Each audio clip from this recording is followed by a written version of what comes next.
तो क्या है जो डिजीज़ ऑफ एडिक्शन है, ये it is a disease of disconnection. पहले पेशेंट अपने आप से डिसकनेक्ट होता है और ये फैमिली को डिसकनेक्ट करता है, ठीक है। So what happens is, I gave example also today, है ना, योर मदर वॉज प्रेजेंट। आज यही टॉपिक डिस्कस हुआ था कि जब तक घर टूटेगा नहीं या कोई रास्ते नहीं बनेंगे, एडिक्शन थ्राइव नहीं कर सकती, उसको कोई खाना नहीं मिलेगा, खुराक नहीं मिलेगी। So I will give you an example. So every night my husband use to come back when he was drinking. रात को क्लब से आते थे, मुझे बताया आना है ना, सो मुझे पता है ड्रंक आना है, तो I was also gearing up, गुस्सा, मैंने ये सुनाना है, लड़ना है, ठीक है, I am waiting. So my husband enters, I come out of the room और दरवाजे से I start fighting, फिर आ गए drink करके, whatever. He's also, same. And then what happens कि my mom-in-law used to stay in the room right next, ठीक है. तो अब लड़ाई हो रही है, जाहिर है वो भी बाहर आ जाएंगी, है ना. So when she comes out, I tell her कि देखो आपका बेटा ड्रिंक करके आ गया, है ना, आप कैसे मदर हो, रोकते नहीं, समझाते नहीं, है ना. And my husband is telling, ये देखो ये ऐसे बोलती है ना, इसीलिए मैं ड्रिंक करता हूँ, है ना. So now the mother, because there is attachment, son कि तू चुप हो जा, तेरी वजह से कर रहा है, तू शांत हो, तू चुप हो. So I am not going to like it, how dare, गलती बेटा कर रहा है, बातें मुझे सुना रही है. So I would attack my mother in law, my mother would attack me. And the most interesting thing is कि 5-10 मिनट बाद हम रियलाइज करते मैं और मेरी सास लड़े. My husband has taken the car keys and gone out, and again he's drinking. So the disease, it creates divide and rule in the family. Okay, and we being, हम वैसे ही परेशान हैं, ऊपर से हमारे ईगोज भी होते हैं, तो हमारी जो फैमिली की वीकनेस है ना, वो ये डिजीज एक्सप्लॉइट करता है. ये नहीं कि सिर्फ सास बहू, फादर मदर में भी क्रिएट करता है, 2 brothers, sister-in-laws, anybody in the family.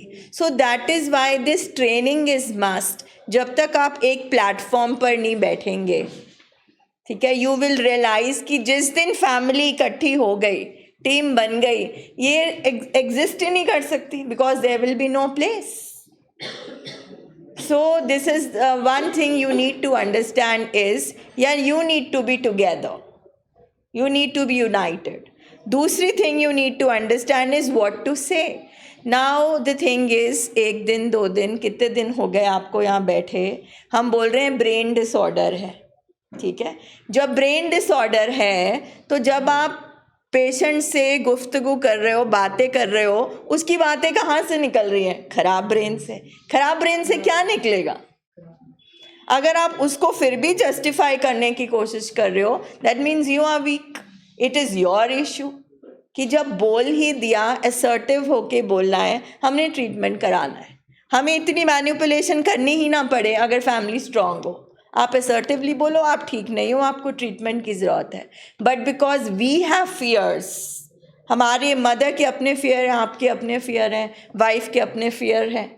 सो उन चक्कर से हम भी अपने कंफर्ट जोन से नहीं निकलना चाहते, ठीक है. मदर बोलेगी बेटा आप बोलो, आप बोलोगे बीवी बोले. सो इस चक्कर में ये डिजीज़ इतना प्रोग्रेस कर जाता है. So the thing is you have to be united. Actually आपको लगता है पेशेंट कर रहा है, पेशेंट को लगता है आप कर रहे हो, बट एक कर ये डिजीज़ रहा होता है. So we are just like Tom and Jerry, एक दूसरे के पीछे भाग जाते हैं, reaching nowhere. So assertively you just have to say simple, आप ठीक नहीं हो, ट्रीटमेंट चाहिए, बस. आपने लेक्चर्स, लॉजिक समझाना तो हम सब घर करके ही आए हैं ना, हम सब कुछ करके आए हैं. हम तो यहाँ बोल रहे हैं कि कुछ नहीं करना आपको, you just accept it, it's an illness and he needs treatment, ठीक है. दूसरी आप anything, I mean, am I clear? Yeah. That is what you have to say. You have to trust each other.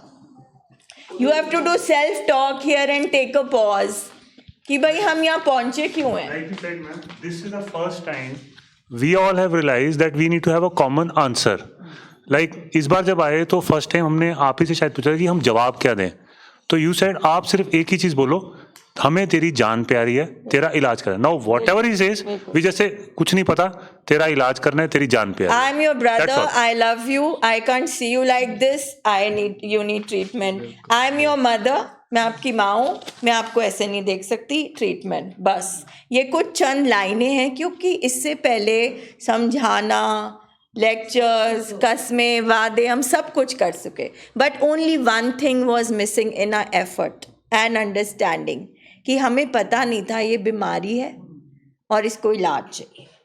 उसके बाद रिश्ते विश्ते, status, what we are, हमारा क्या प्रोफेशन है, doesn't matter, it doesn't matter. Matter is it's a chronic, primary, progressive, fatal disease if untreated, full stop. Doctor says इतना blockage है, surgery करनी पड़ेगी, उसमें क्यों, क्या, कब, कैसे, डजेंट मैटर। तो ये सारी की सारी जो शुरू का इनिशियल गेम है, ये है फैमिली का, it's your choice. Now you know you are sitting in a hospital, अब तो आपको पता चल गया ना, आपको पता चल गया ना ब्रेन में केमिकल्स है। हाँ, तो मैम किसी और चीज़ में इतनी काउंसलिंग की ज़रूरत क्यों नहीं होती? क्योंकि जब बीपी हाई होता है तो दिमाग नहीं ख़राब होता, जब बीपी लो होता है तो दिमाग नहीं ख़राब होता, जब कोविड होता है तो दिमाग नहीं ख़राब होता, जब हार्ट अटैक होता है तो दिमाग नहीं ख़राब होता। अब जब दिमाग ही ख़राब हो गया तो फिर ब्रेन से पहले केमिकल्स को ठीक करके समझाना तो पड़ेगा ना, माइंड को तो चलाना पड़ेगा ना। तो मत चलाने के लिए थेरेपीज और काउंसलिंग बनी है, बिकॉज हार्ट अटैक भी होगा, सर ने भी ठीक कहा कि उसमें भी चाहिए, क्योंकि जब अगर हार्ट के आप पेशेंट होगे तो आपको दर्द होगा, आप नेगेटिव होगे, आप होपलेस होगे, तो वहाँ भी काउंसलिंग चाहिए। बट हमारी तो बीमारी में ही दिमाग ही बीमार हो गया, अब हमने दिमाग और मत को चलाना है, so we need counselling and therapy. Medicine तो केमिकल्स को ही ठीक कर सकता है ना, मेडिसिन ये तो नहीं बोल सकता कि रिलेशनशिप ऐसे ठीक करते हैं, मेडिसिन ये तो नहीं कर सकता हार्ड वर्क कैसे करते हैं, मेडिसिन नहीं करा सकता। सो वो जो ज़िंदगी हमने जीनी है, जो हमारी मत है, उसकी जो एक्सरसाइज है, वो काउंसलिंग और थेरेपी होती है। That is why.